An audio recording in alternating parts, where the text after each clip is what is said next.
Welcome to Darshan America. Folks, we come to you from Washington, D.C. My name is Ramesh Bhutani. And I'm Astha Verma. The duel on Pennsylvania Avenue by President Barack Obama and Speaker John Boehner sincerely hope has come to an end. But I want to tell you, earlier on in the prime time shows, President Barack Obama went ahead and said, please give me balanced debt ceiling vote. And here's John Boehner saying, I worked with this president. I gave him everything that he wanted, but he still wanted to raise revenues. I think we learned a couple of things out of what we saw happen over the last couple of weeks. One, you saw the president far more impassioned, and I think he expressed much more emotion out of this than we've seen out of him. He's very stoic otherwise. So the frustration in some ways made him more authentic to me. Second, you really saw Speaker Boehner I would say he's now a questionable leader within the Republican Party. Just because he does not talk as smooth as President Barack Obama? It's clear that his party is fractured and that he cannot herd all the chickens the way, or herd all the cats into a single collective focus. It's just amazing to me that, you know, he's facing deep divisions within his own party. Wait, that's a fracture you only hear from Democrats. You have never heard any Republicans say the party's fractured? I'm really sorry. Well, you know, you have certainly other party players like Eric Cantor. What's interesting is Eric Cantor in this last couple of weeks has been very quiet, and up until now he's been very harshly critical of the president. But it's very interesting to me that when the temperature rises and it gets hot in the kitchen, guess who leaves? Eric Cantor. So, because he's a subordinate to John Boehner. Maybe not, but you know what? For all the fuss he made to create this division in the party, he's visibly absent. So, you know, in some ways, as much as I think that we like to pump up these younger congressmen to say they're ready for prime time, they're ready to go, I'm not so sure, because where are they now? Why aren't they participating in what is a very complex problem to solve? We are back to the senior statesman. In that respect, I give John Boehner some credit.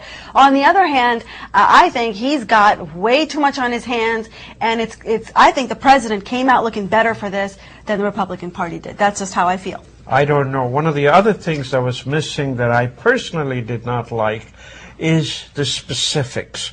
There was a whole lot of rhetoric, a whole lot of words. Still, even at this late stage, there was so much rhetoric. Yeah, but, you know, specifics would have been a little better for all of us to make our own decision. You know, this magazine, folks, it contains 4,000 or 5,000 words. It's only for $1. Come on.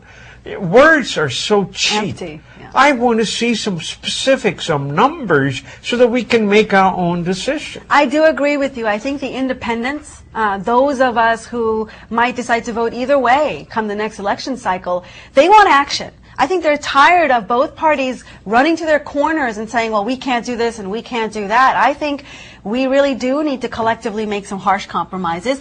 And what's funny to me is, you know, the NFL deal got done before the debt crisis deal. And there was some commentary on the radio saying that that deal was harder to get to than the debt crisis deal should have been. So, I mean, there's something to be learned about negotiation and compromise. The Football League looked good coming out of this. In this particular case, it'll be tough to know who came out looking good. So many blocks, they say, throw the bums out. You know, I mean, let's face it. These guys have started a business that none of us really recognize. There's a political business. These guys are good at it, but we don't know what they do. I agree with you, Ramesh. I was thinking about this, and you know, we talked about having term limits for congressmen here before, and this is one example of why. Because you need fresh ideas and fresh faces, and you can't have the stalwarts just stick into their fundamental ideology corners and never come to the table. That's right. So I think, you know, maybe we ought to revisit those tougher topics. But, you know, I read one thing, and that'll be the last thing I'll say on this subject.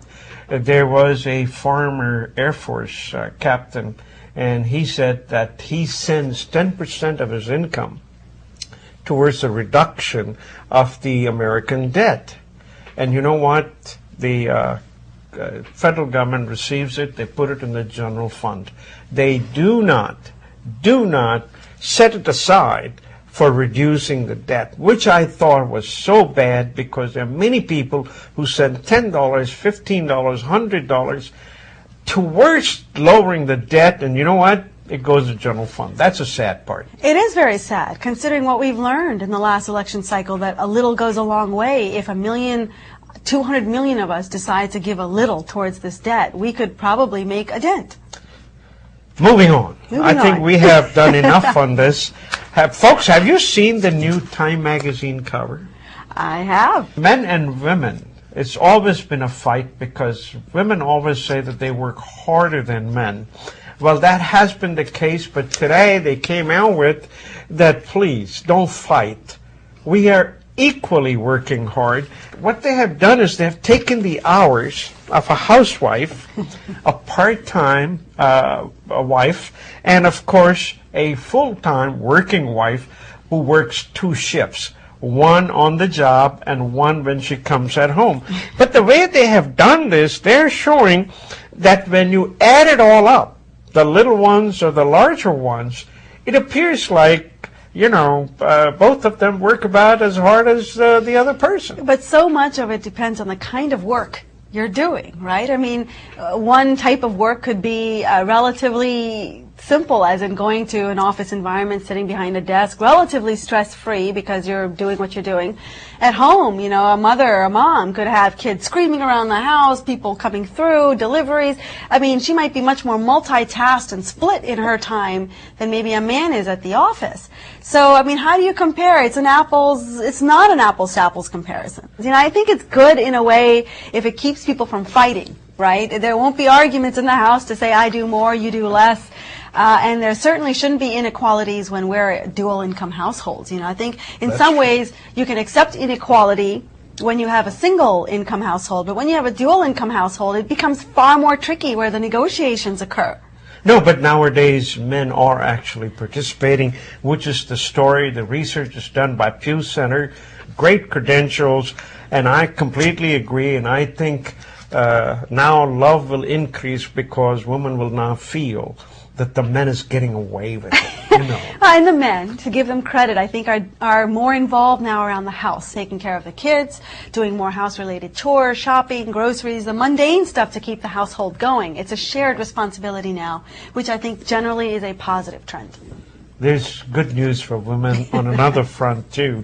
Folks, they are saying gender isn't supposed to matter in job performance, but increasingly psychologists, neuroscientists are discovering that biological variables such as hormones deeply affect work-related qualities like risk-taking and decision-making. Often the advantage falls to women. Well, I'm not entirely surprised by that. I think lots of studies have shown that women multitask very well. Men are good at making sometimes the impulsive call because they're geared for that. As hunters, we go back to the old hunter-gatherer philosophy.